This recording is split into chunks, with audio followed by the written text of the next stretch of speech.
جاؤ کربلا میں چلے جاؤ، قبر حضرت حبیب پہ وہ پورا خط لکھا ہوا ہے حسین علیہ السلام نے. اس میں مولا حسین نے حضرت حبیب کو جو سلام کیا ہے وہ سلام بڑا عجیب ہے. حسین نے حبیب کو کہا السلام علیکہ ایھا الرجل الفقیہ، اے مرد فقیہ تم پر میرا سلام.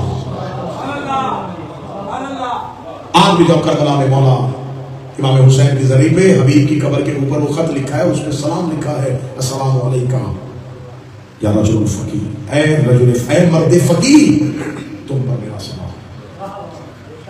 جب میں صحابہ حسین پہ اپنی مجالس تیار کر رہا تھا تو میں نے حبیب کا جو مرد فقیہ والا سلام ہے اس کے لیے میں نے لغت سے دیکھا کہ فقیہ کسے کہتے ہیں.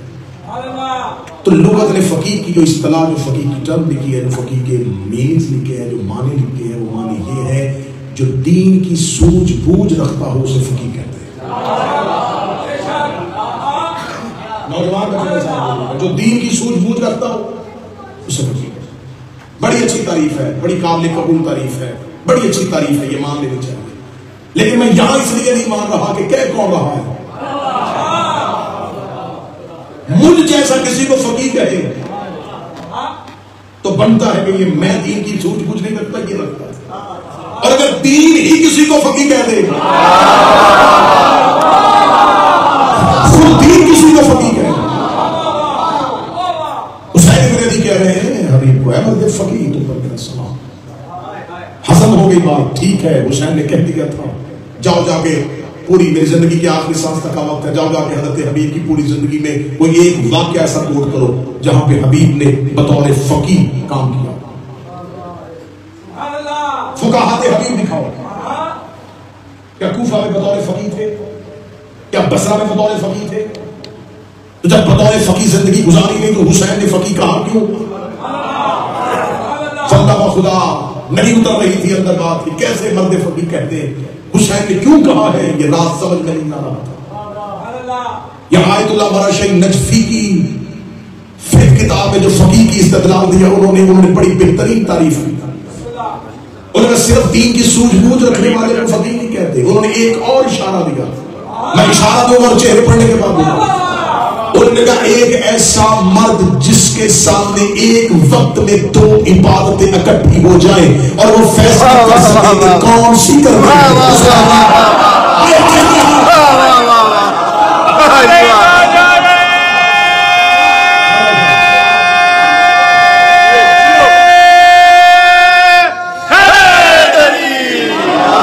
ایک وقت میں دو عبادتیں جن میں سے ایک بچانی ہو، یہ فیصلہ عوام نہیں کرے گا. یہ فیصلہ عوام نہیں کرے گا. یہ فیصلہ عام دین جاننے والا نہیں کرے گا، یہ فقیہ کرے گا. اس میں ہمیں کون سی عبادت بچانی؟ یہاں فقیہ اپنا کردار ادا کرے گا. آپ فقیہ سے پوچھیں گے اب یہاں پہ دو کام ہے، ایک انسان ڈوب رہا ہے اور نماز کا وقت جا رہا ہے، بتاؤ ڈوبتے کو بچاؤ یا نماز پڑھو؟ یہاں فقیہ بتائے گا کہ ایک ایسی جگہ پہ آپ کھڑے ہیں کہ اگر آپ ہاتھ کھول کے نماز پڑھیں گے تو آپ کو قتل کیا جائے گا. یہاں قتل ہونا ہے یا ہاتھ باندھنے، یہ فیصلہ کون کرے گا؟ یہ فقیہ کرے گا. فقیہ وہ ہوتا ہے جس کے سامنے ایک وقت میں دو عبادتیں ہر ان سے ایک کا تعین کرے گا. جب مجھے آیت اللہ مرشی کی اس طرح سمجھ میں آئی تو میں نے حبیب کی پوری زندگی پڑھی کہ حبیب کی پوری زندگی میں یہ موقع کب آیا تھا کہ ایک وقت میں دو عبادتیں اکٹھی ہوں. لیکن مجھے حبیب کا کردار کوفے میں خاموش، مدینے میں خاموش، رستے میں خاموش. لیکن عاشور کے دن مجھے کتاب میں حضرت حبیب حضرت سعید بن عبداللہ کے مکالمہ ملا جس میں حسین بن علی ظہر کی نماز کے لیے جماعت کروانے لگے. حسین بن صاحب سے کہا پہنچو میدان میں جماعت ہوگی. حسین جماعت کے لیے جانے لگے. جناب سعید بن عبداللہ نے حبیب کے کان میں، کیونکہ یہ دونوں کوفہ کے تھے، جناب سعید نے حبیب سے کہا مجھے اندیشہ ہے کہ آج ہم میں سے کوئی بھی ایسا نہیں جو یہ نہ چاہے کہ یہ نماز حسین کے پیچھے نہ پڑی جائے. کوئی صحابی ایسا کیسے ہو سکتا ہے جس کو یہ بھی پتا ہو کہ میری زندگی کی آخری نماز ہے اور وہ یہ کہے کہ میں حسین کے پیچھے نہ پڑھوں؟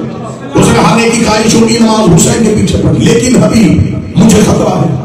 جب آقا نماز پڑھانے لگے دشمن طاق میں ہے، کہیں وہ لشکر پہ حملہ نہ کر دے. مجھے لشکر کی پرواہ نہیں، مجھے حجت کی تحفظ کی ضرورت ہے. تو جناب حبیب نے کہا پھر کیا کرنا چاہیے؟ سعید نے کہا میں چاہتا ہوں آج میں نماز نہ پڑھوں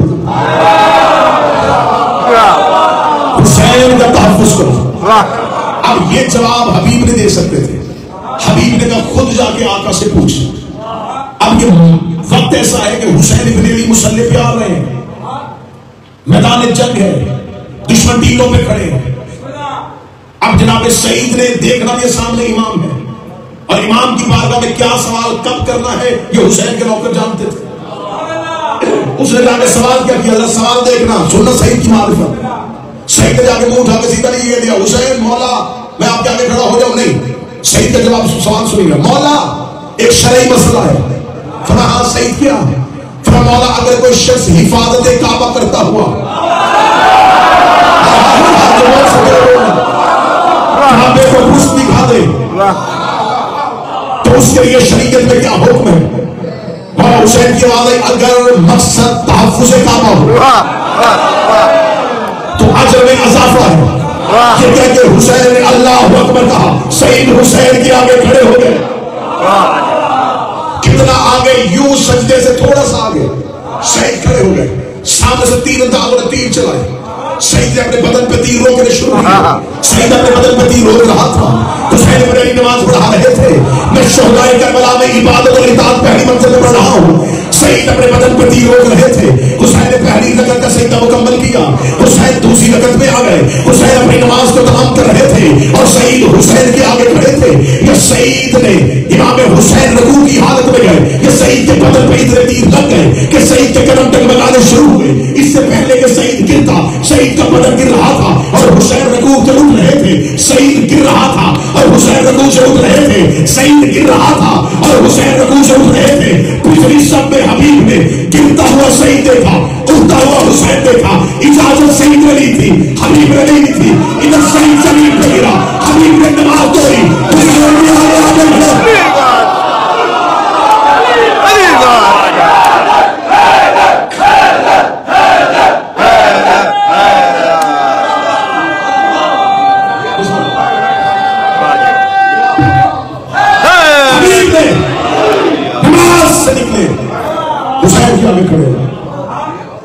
حسین جانتے تھے کہ کل مورخ لکھے گا حبیب کی وہ نماز نہیں ہوئی تھی, اس لیے حسین نے بلاتے ہوئے مرد فقی کہہ دیا تھا.